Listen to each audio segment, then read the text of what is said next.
des propos les plus désobligeants envers la communauté musulmane, c'est bien le propos tenu par notre frère Karim Al-Hanafi, que je rappelle est un frère musulman vivant en France, qui est dans l'idée religieux, que vous avez tous entendu et vu à l'écran, déclarant que selon lui, Jésus-Christ se serait crucifié, mort, ressuscité et monté assis à la droite du Père.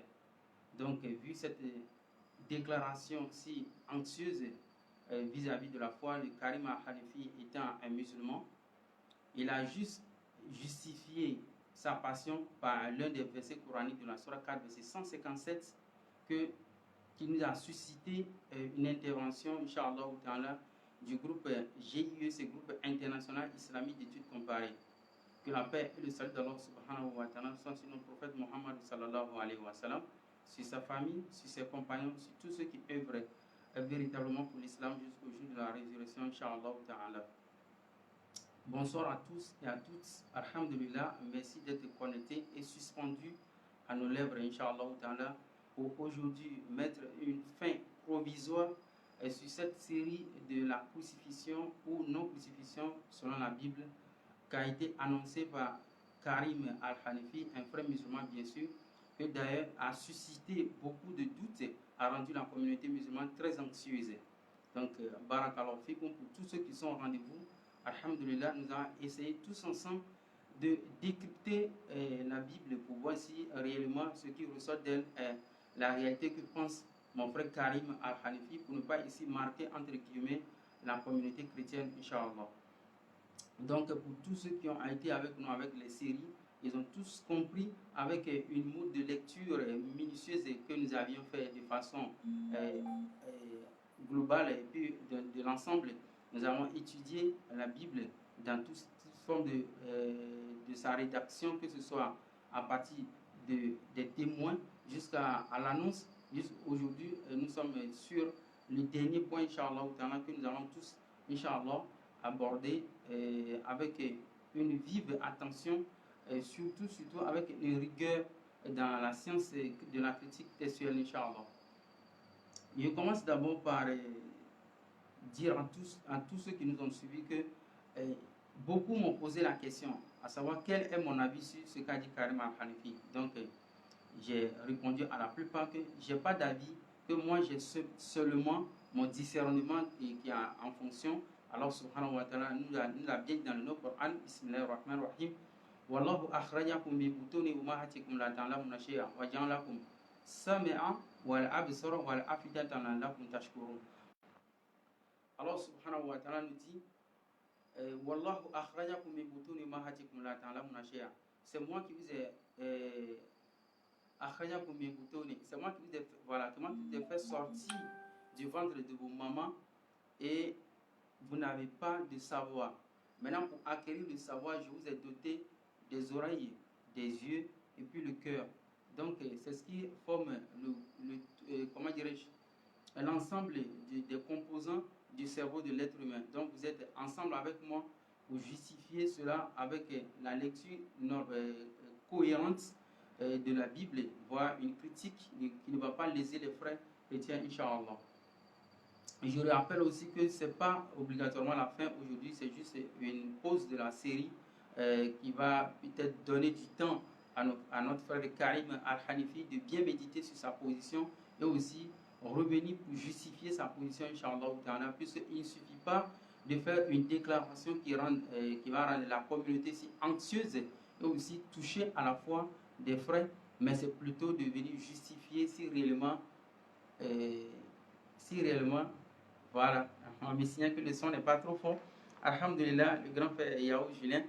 Oui, je pense que ça va aller, non? Ça va? Et puis aujourd'hui, on a beaucoup à dire, Inch'Allah. Bon, et je reprends d'abord sur l'annonce que nous avions faite hier. C'est-à-dire, hier, nous avions parlé de Ésaïe 53. Donc, Ésaïe 53, Ésaïe 50. Bon, le son, ça va aller. Bon, je ne sais pas, ça va aller. Bon, alhamdulillah, ça va aller, Inch'Allah. Bon, nous avions parlé de Ésaïe 53. Est-ce que Ésaïe 53 tient réellement une prophétie qui annonce la mort de Jésus-Christ, alayhi salatu wassalam. Donc, vu la profondeur de la poussée de ce que nous avons pu hier faire, j'espère que tout le monde a compris que Ésaïe 53 n'est qu'un texte qui a été introduit dans les écrits d'Ésaïe, qu'aujourd'hui nous allons essayer encore d'aborder encore, voir quelles sont des méthodes avec lesquelles certains écrivains ou rédacteurs de la Bible ont dû piocher dans les écrits d'Ésaïe pour en faire des histoires et justifier ou authentifier ce texte, Inch'Allah ta'ala. Donc, nous allons essayer d'aborder le dernier point de cela. C'est que si vous prenez la Bible, prenez Acte 8, verset 1, vous allez voir Acte 8. Voilà, Inch'Allah, donc ça va maintenant, alhamdulillah. Si vous prenez Acte 8, verset 1, il est question après le départ de Jésus-Christ, alayhi salatu wassalam, Étienne a été tué. Donc Étienne, qui fait partie des disciples, comme le raconte la Bible. Donc après la tuerie d'Étienne, les disciples se sont dispersés partout. Donc ça a fait que il y a maintenant l'autre Philippe. Donc Philippe qui fait partie des disciples selon Matthieu 10. Donc Philippe aussi se serait envolé quelque part vers la Samarie. Donc du coup, Philippe, il marchait, il était en route, et puis il a vu un certain eunuque. Donc l'eunuque éthiopien, et un esprit a dit à Philippe d'aller de le suivre, ou bien de l'atteindre. Donc du coup, Philippe a atteint l'eunuque. Donc l'eunuque lisait un livre d'Ésaïe. Donc Philippe l'a invité dans son char, et de là ils sont partis, et Philippe a commencé à étudier le livre d'Ésaïe avec lui. Maintenant, le gars lisait une partie que nous allons vous lire. Le passage de l'écriture qu'il lisait était celui-ci. Il a été mené comme une brebis à l'abattoir et comme un agneau muet devant celui qui le tond, il n'ouvre pas la bouche. Dans son humiliation, son droit a été supprimé et sa génération, qui la racontera car sa vie est supprimée de la terre. Donc, c'est cette partie que lisait, selon la Bible, l'eunuque éthiopien. Vous allez voir que c'est cette partie, elle se retrouve dans Isaïe 53. Ouais, non? Elle se retrouve dans Isaïe 53. Ça, c'est le premier point. Le deuxième point, c'est que quoi? C'est un rappel d'Isaïe 53 par Luc. Parce que acte des apôtres égale acte. Quand on dit acte des apôtres, ça veut dire ce que les apôtres ont fait. Maintenant, comment se fait-il que Luc, c'est lui qui arrive à rédiger ce que les apôtres ont fait? Ça, c'est le deuxième point. Le troisième point encore qui est la fausseté, c'est que Luc il rédige une histoire sur Philippe. Philippe qui est censé être le disciple de Jésus-Christ, mais qui n'a pas mis à l'écrit cette histoire. Vous voyez un tout petit peu? Qui n'a même pas un livre.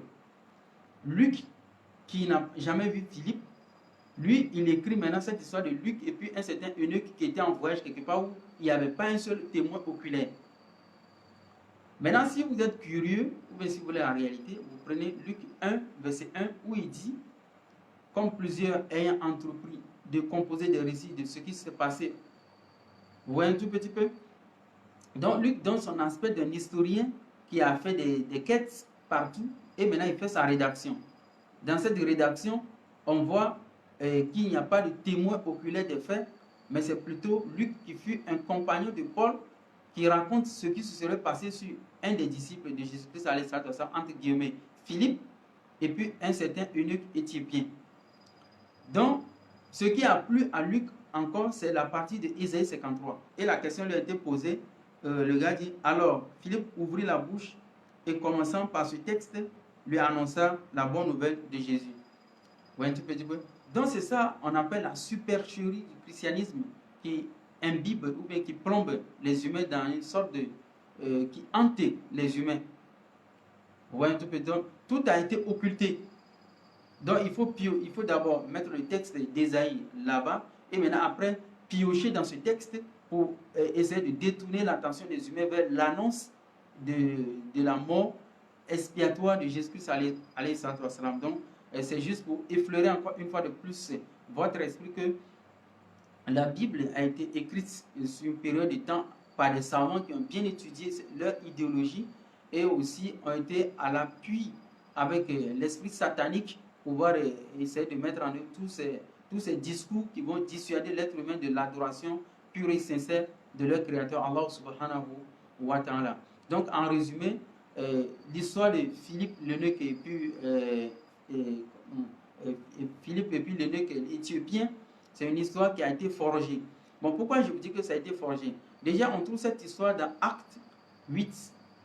Or, dans Acte 10, verset 28, il est question de Simon-Pierre qui a été à Césarée pour la première fois à annoncer l'évangile à Corneille, un certain Corneille. Bon, vous voyez là, avec cette histoire, il y a déjà eu, si vous suivez bien l'histoire, il y a déjà eu cette histoire de Philippe et puis l'eunuque dans Acte 8, qui est déjà une histoire que l'un des disciples est sorti. Or, dans l'encyclopédie, chrétienne plutôt, le premier disciple de Jésus-Christ, ce fut Simon-Pierre qui allait à Césarée. Mais ici, ils nous font croire que, je lis là, Acte 8, verset 40, il a dit, quant à Philippe, il se trouva dans Azote, puis il évangélisa toutes les villes par lesquelles il passa jusqu'à son arrivée à Césarée. Donc ici, ils nous font croire que Philippe allait à Césarée. Or, la première personne qui allait à Césarée, c'est Simon-Pierre. Et c'est dans Acte 10, verset 28. Avant qu'il n'aille même à Césarée, il a fallu d'abord que Dieu lui révèle quelque chose d'abord, où Dieu lui révélé, il y a des oiseaux qui tombaient. Bon, c'est toute l'histoire, vous connaissez l'histoire. Vous prenez Acte 10, verset 1, vous allez connaître mieux lire l'histoire. Donc, c'est là Dieu lui a permis à Simon-Pierre d'aller prêcher à un non-israélite. Mais s'il est question depuis de Acte 8, il est déjà question de Philippe qui allait prêcher aux non-israélites. Voilà, bien avant Simon-Pierre. Donc, c'est une erreur de la part de la Bible. Ils ont oublié. Mais ils ont oublié. Donc, c'est un peu ça pour justifier cette partie-là, Inch'Allah. Maintenant, nous allons essayer maintenant d'aborder encore le troisième point. Le troisième point, c'est que c'est là où on était hier à propos de Jésus-Christ a-t-il été sur la croix ou pas? Bon, nous avions donné beaucoup d'arguments. Bon, aujourd'hui, l'argument le plus irréfutable que je vais vous annoncer par la Bible, c'est que selon la Bible, comme nous avions commencé avec vous, il y a eu des témoins oculaires des faits où Jésus-Christ était sur la croix. Donc, mon frère Karim Al-Khalifi, je ne sais pas comment est-ce qu'il va résoudre ce problème, mais c'est que il y a eu d'abord un certain Matthieu qui est, entre guillemets, disciple de Jésus-Christ, et il y a un certain Luc qui n'est pas disciple de Jésus. Il y a un certain Marc qui n'est pas disciple de Jésus. Bon. Maintenant, que va-t-il se passer? Selon Matthieu 27, verset 44, Matthieu affirme qu'il y a eu à la croix, Jésus-Christ qui était à la croix, et du coup, il y a eu les soldats qui l'insultaient. Maintenant, il y a aussi les deux malfaiteurs qui étaient un à droite et puis l'autre à gauche. Les deux aussi l'insultaient de la même manière que les soldats. Ça, c'est Matthieu 27, verset 44. Bon, on trouve curieusement encore dans Marc 15, verset 32, Marc aussi appuie la même pensée de Matthieu. Il affirme qu'il y a eu un voyou à droite et puis un autre voyou à gauche, deux voleurs, bon, il ne sait pas. Et que sur ces deux, voilà, les deux qui étaient condamnés. Bon, Inch'Allah. Bon, maintenant, selon Matthieu et puis Marc, c'est les deux brigands qui étaient à côté, qui insultaient Jésus-Christ de la même manière que les soldats. Viendra maintenant un certain Luc, qui est le compagnon de Paul, qui n'a jamais vu Jésus, qui n'a jamais été témoin du fait, selon lui-même qui le dit dans Luc 1, verset 1. Lui, il affirme que c'est un seul brigand qui insultait Jésus, que l'autre ne l'insultait pas. Et l'autre qui ne l'insultait pas, il lui a promis le paradis. Bon, ce qui est curieux aujourd'hui, c'est que l'histoire que nous racontent aujourd'hui tous les prédicateurs, c'est que c'est un qui l'insultait et l'autre ne l'insultait pas. Parce que Jésus aurait promis le paradis à l'autre. Parce que ça, c'est une histoire pour attirer toute la foule.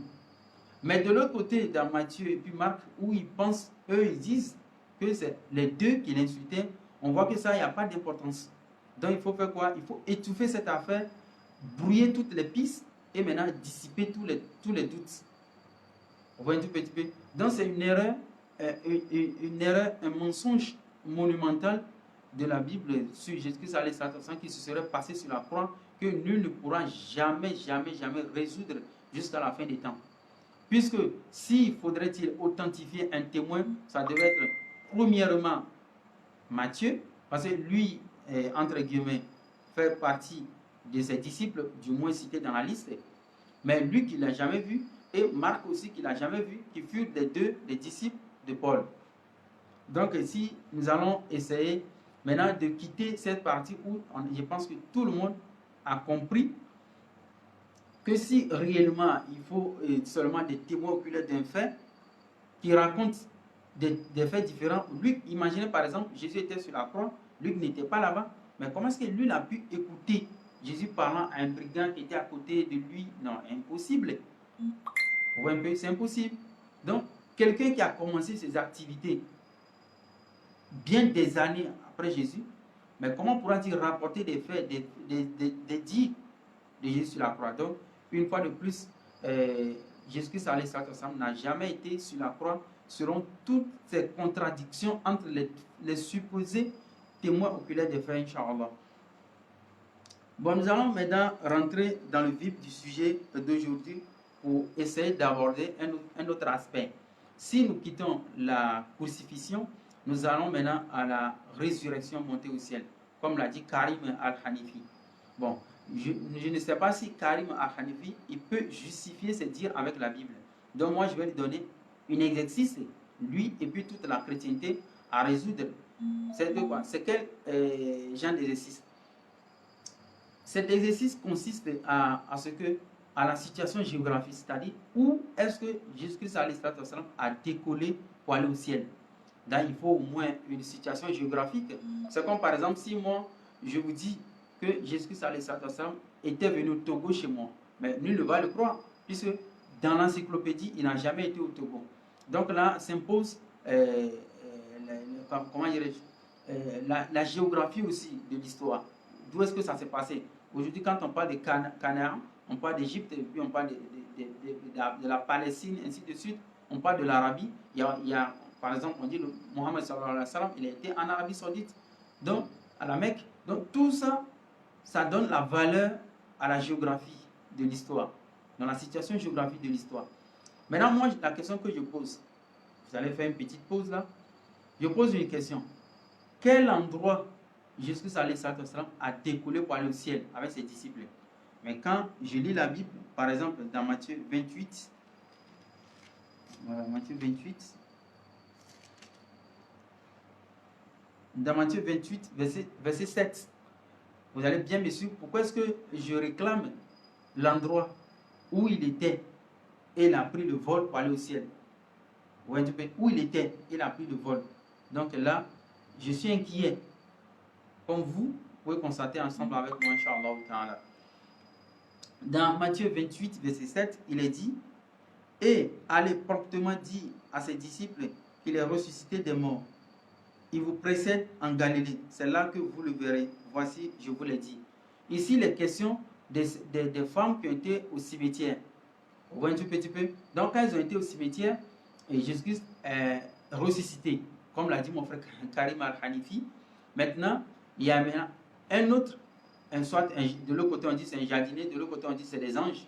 On dit maintenant aux femmes, maintenant d'aller dire aux disciples de Jésus que Jésus a dit que ses disciples qui précèdent ses disciples en Galilée. Donc je rappelle que Galilée, c'est une ville qui est très distante de Jérusalem. Or la scène se passait ici à Golgotha. Donc Galilée est très loin de Jérusalem. Donc Jésus-Christ maintenant, il envoie ces femmes aller dire à ses disciples qu'il les précède en Galilée. Mais nous allons évoluer encore avec l'histoire au verset 10. Matthieu 28, verset 10. Il est dit: alors Jésus leur dit: soyez sans crainte, allez dire à mes frères de se rendre en Galilée, c'est là qu'ils me verront. Donc ici, il est question des femmes qui étaient au cimetière, et Jésus leur a dit d'aller dire à ses disciples qui les précèdent en Galilée, que c'est là les disciples vont le voir. Ça dit ça, c'est après sa résurrection, selon la Bible. Bon, nous allons continuer l'histoire au verset 16. Au verset 16, il est dit, les 11 disciples allaient en Galilée sur la montagne que Jésus avait désignée. Donc, effectivement, toujours dans Matthieu, les 11 disciples sont allés quoi? Rencontrer Jésus-Christ sur le mont des Oliviers en Galilée. Donc, en résumé, chez Matthieu, Jésus, après la résurrection, il a dit aux femmes au cimetière de dire aux disciples qu'il les précède en Galilée. Bon, ce qui est curieux maintenant, nous allons voir dans Matthieu 26, verset 32. 26, verset 32. Voilà. Dans Matthieu 26, verset 32, écoutez très bien. Mais après ma résurrection, je vous précéderai en Galilée.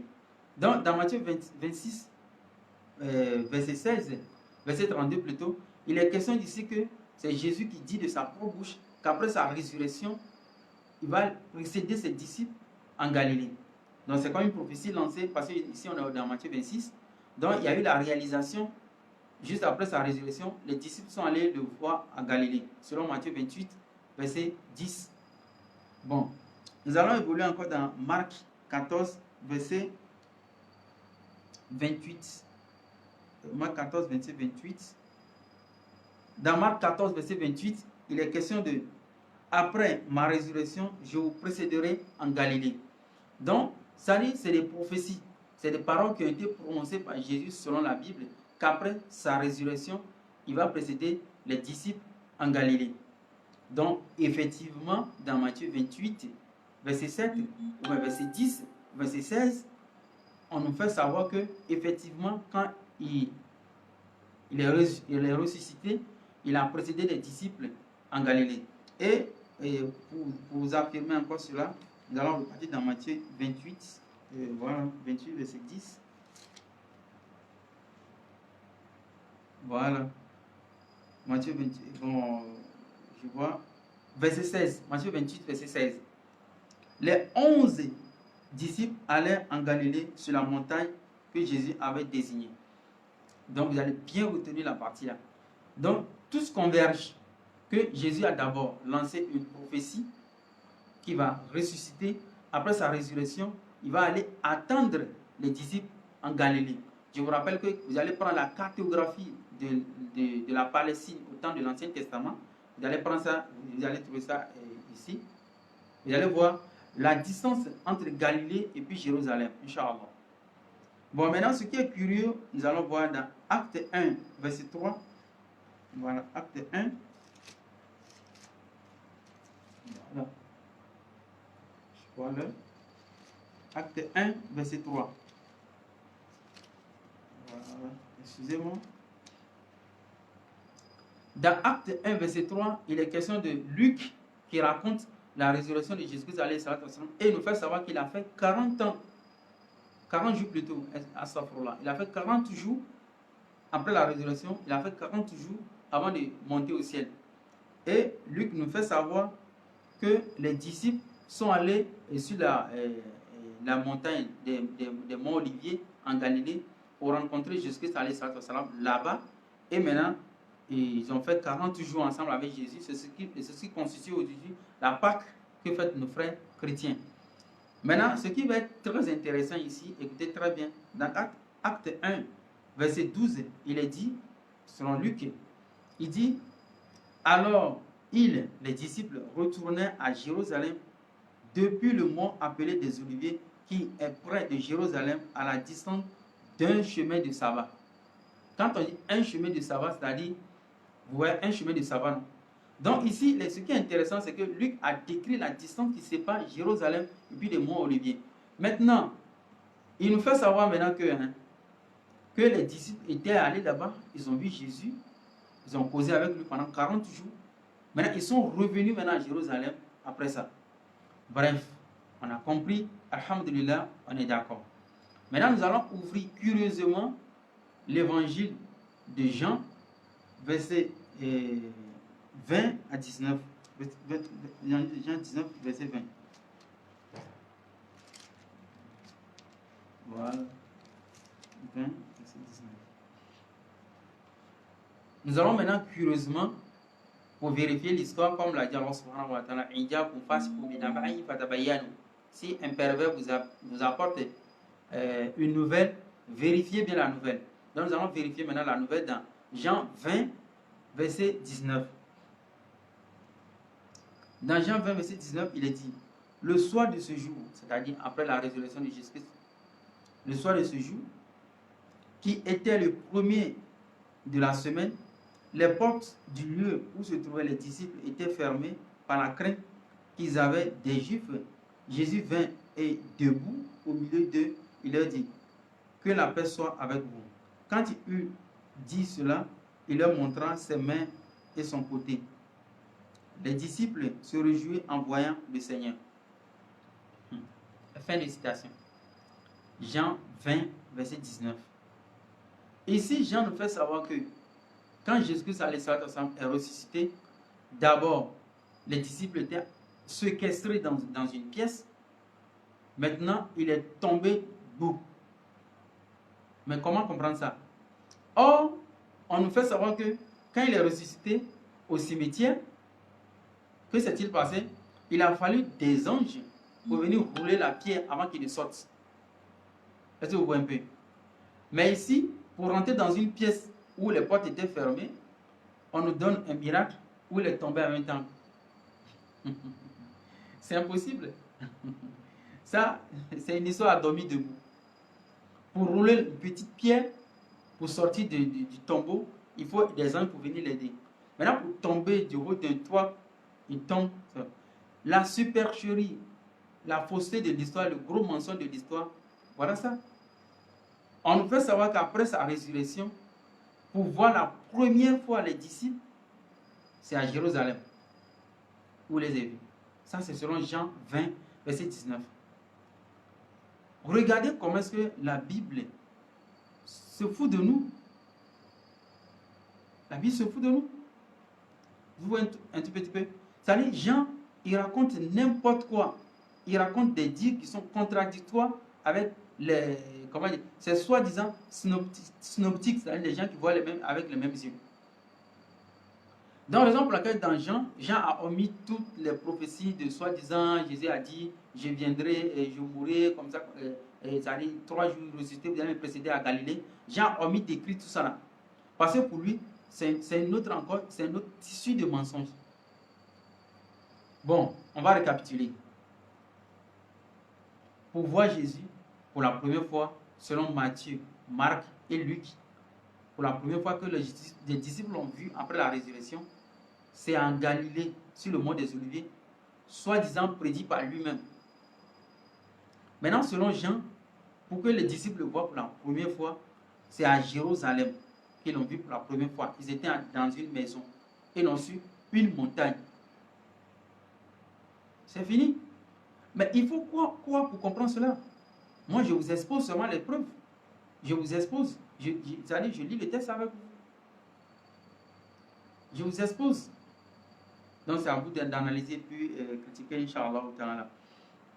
Bon, maintenant, je vais vous faire part d'une histoire. C'est quoi le christianisme? D'abord, le christianisme commence par Genèse 3, verset 1. Genèse 3, verset 1, où il est question de serpent qui est venu tromper Adam et puis Ève. Donc, le serpent, sa volonté était de tromper Adam et puis Ève. Et il a réussi son coup. Il les a trompés et Dieu était fâché contre eux. Dieu les a chassés. Bon, viendra maintenant un temps où Jésus va venir. Pour les chrétiens, selon eux, c'est le Dieu. Ce même Dieu va venir sur cette terre. Qu'est-ce que le Dieu va faire? Ce Dieu, dans Jean 13, verset 26, je lis, Jean 13, verset 26. Voilà, je m'excuse un peu. Voilà. Jean 13, verset 26. Dans Jean 13, verset 26, vous allez voir ce que le Dieu là va faire. Jean 13, verset 26. Jésus lui répondit, c'est celui pour qui je tremperai le morceau et à qui je le donnerai. Il trempa le morceau et le donna à Judas, fils de Simon l'Iscariote. Dès que Judas eut reçu le morceau, Satan entrant en lui, Jésus lui dit, ce que tu fais, fais-le vite.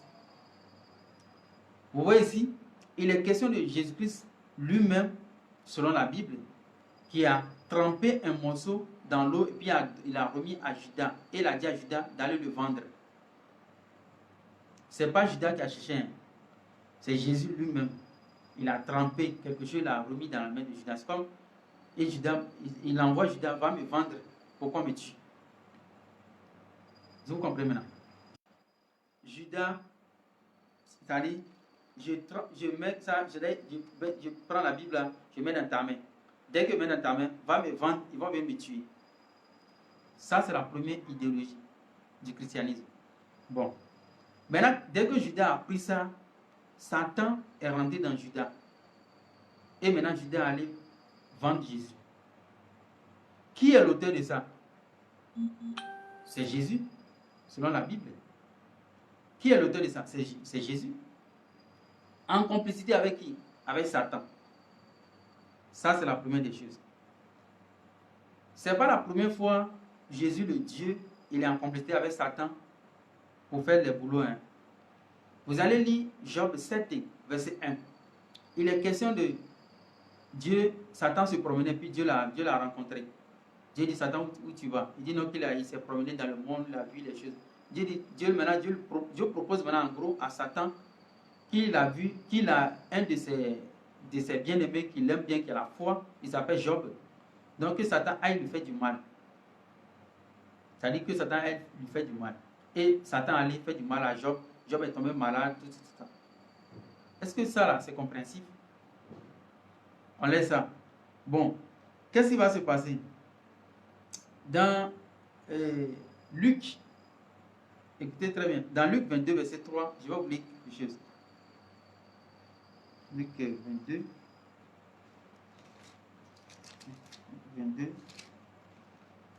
verset 3. Voilà. Luc 22, verset 3. Or, Satan entra dans Judas, appelé Iscariote, qui était du nombre des 12. Donc, c'est Satan qui est entré dans Judas et non pas Judas lui-même. Jésus l'a envoyé, va me vendre. Satan aussi est rentré dans lui et il est parti. Maintenant, que va-t-il se passer? Luc 22, verset 22. Luc 22, verset 22, la Bible nous fait savoir que Jésus dit, le Fils de l'homme s'en va selon ce qui est déterminé. Mais malheur à cet homme-là par qui il est livré. Maintenant, Jésus, après avoir envoyé Judas d'aller le vendre, il vient maintenant le maudit. Comment est-ce qu'on peut comprendre ça? D'ailleurs, Judas même était là, c'était un innocent. Jésus l'envoie, va me vendre, pourquoi on vient me tuer? Maintenant, Jésus vient s'asseoir et puis maudit encore Judas. Comment comprendre ça? Ça, c'est pas encore fini. Vous allez trouver encore Luc 22, verset 1. Bon, laisse Luc 22, verset 1. Je vais vous donner le résumé de l'histoire. Dans Matthieu 27, verset, je lis, Matthieu 27. Voilà. Matthieu 27, verset 3. Il est question de, alors Judas qu'il avait livré, voyant qu'il était condamné, fut pris de remords et rapporta les 30 pièces d'argent, ainsi de suite. C'est-à-dire, l'innocent Judas qui ne sait rien. Le Jésus lui a mis le morceau dans la main et Satan est rentré en lui, Satan l'a poussé à faire tout ça là. Maintenant, Jésus revient encore pour le maudire dans Luc 22, verset 22. Donc, comme Judas Iscariote, bon, comme il est innocent, le pauvre, l'innocent, qu'est-ce qu'il va faire? Il s'en va maintenant se pendre et il va mourir. Comment est-ce qu'il va mourir? Il va aller se pendre. Curieux de ça encore, vous allez voir dans Acte 1, je pense Acte 1, verset 26. Dans Acte, vous allez trouver que non, Luc nous dit que non, Judas ne s'est pas pendu. Qu'il est allé, il s'est éclaté comme ça, tout son ventre était éclaté. Bon, la question est que, est-ce que l'homme meurt deux fois? L'homme meurt une seule fois. Ou il est pendu, comme l'a raconté Matthieu, parce que Matthieu est supposé être, avait vécu avec Judas, les disciples. Ou il est pendu, comme l'a dit Matthieu, ou il est allé, son ventre était, je ne sais même pas, son ventre était déchiré, tout était déchiré. Ses entrailles, quoi, étaient déchirées. Selon Luc, dans Acte. Oui, un petit peu. Donc, comment comprendre tout ça là? Or, le Coran nous dit que Satan a détourné Adam et Dieu était fâché. Dieu les a fait sortir du paradis. Maintenant, pour lutter contre Satan, Dieu nous envoie des prophètes pour connaître la vie de Satan. Après le passage de ces prophètes-là, celui qui a bien compris, il met en pratique, il ira au paradis. Les chrétiens disent non, que il faut Jésus qui est venu mourir pour eux, pour que le péché en complot avec, avec Satan dans le jardin, ce jour-là, il faut Jésus pour venir expier ce péché. Maintenant, ce même Dieu qui vient sous forme humaine de Jésus, il vient pour expier ce péché. Qu'est-ce qu'il fait encore? Il met encore un innocent Judas dans le problème encore. Ce même Jésus, à qui Satan fait du mal, il vient maintenant comploter encore avec Satan pour envoyer un innocent comme Judas. Et maintenant, après, il vient s'asseoir, il le maudit. Comment comprendre ça là? Comment comprendre cette histoire? On ne peut pas comprendre cette histoire. Ça jamais, ça n'a pas de sens. Ça n'a pas de sens. Donc c'est à ça, nous vous invitons, Inch'Allah, au temps là. Je pense que le temps qui nous est parti, j'ai juste voulu faire une dissertation bien large sur la théorie du christianisme pour que vous compreniez. D'abord, il faut que vous compreniez la base du christianisme, le fondement, son message, d'où ça vient, que dit son message. Un message comme ça, mais qu'est-ce que ça peut faire? C'est-à-dire, c'est un message qui reste, c'est une ineptie. Non seulement c'est une ineptie, mais c'est un vide. Non seulement c'est un vide, mais ça rend fou. On ne peut pas comprendre ça là. Juste, c'est pas parce qu'on ne peut pas comprendre, mais c'est parce que c'est insensé. C'est insensé. C'est écœurant. Satan qui avait voulu, par sa volonté, que Adam soit égaré dans le paradis, la volonté était, c'est réussi. Sa volonté encore de venir, sa volonté dans Luc 22, verset 1. Je vous envoie là, Luc 22, verset 1. Voilà, je viens. Quelle est la vraie réalité? Ce dont pourquoi les Juifs voulaient tuer Jésus. Luc 22, verset 1. La fête des pains sans levain, appelée la Pâque, approchait. Les principaux sacrificateurs et les scribes cherchaient comment faire mourir Jésus, car ils craignaient le peuple. C'est tout. Ils voulaient, ces méchants-là voulaient seulement la mort de Jésus. Ça n'a rien d'un sacrifice expiatoire. Sous-entendu. Non. Ils voulaient seulement le tuer. Mais s'ils voulaient le tuer, comment est-ce que Jésus lui-même va tremper un morceau et donner à Judas, va me vendre à eux, qui viennent me tuer. Mais s'il vient me tuer maintenant, l'humanité est sauvée. Mais c'est sauvé pourquoi? Sauvé pourquoi? Pour faire quoi? L'humanité est sauvée par, comment dirais-je, la bonne marche de tout le monde. Oui, l'humanité est sauvée pourquoi? C'est-à-dire, on est là, Jésus, entre guillemets, qui était Dieu. Vous voyez un peu?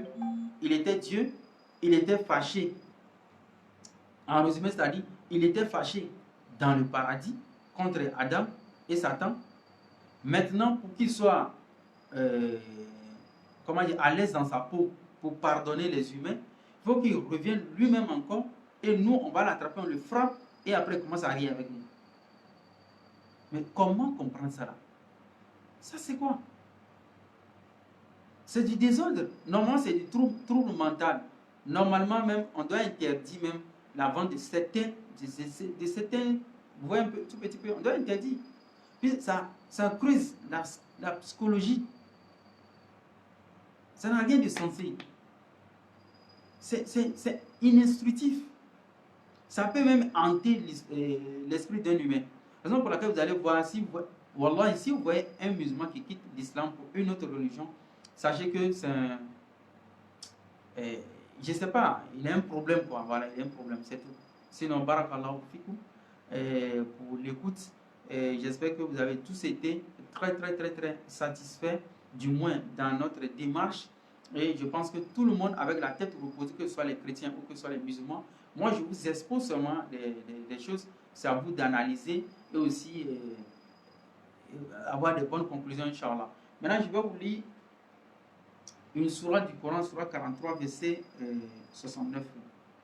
Sourate 43, verset 69. Dans la sourate 63, verset 69, Allah subhanahu wa ta'ala dit, Bismillah ar-Rahman ar-Rahim,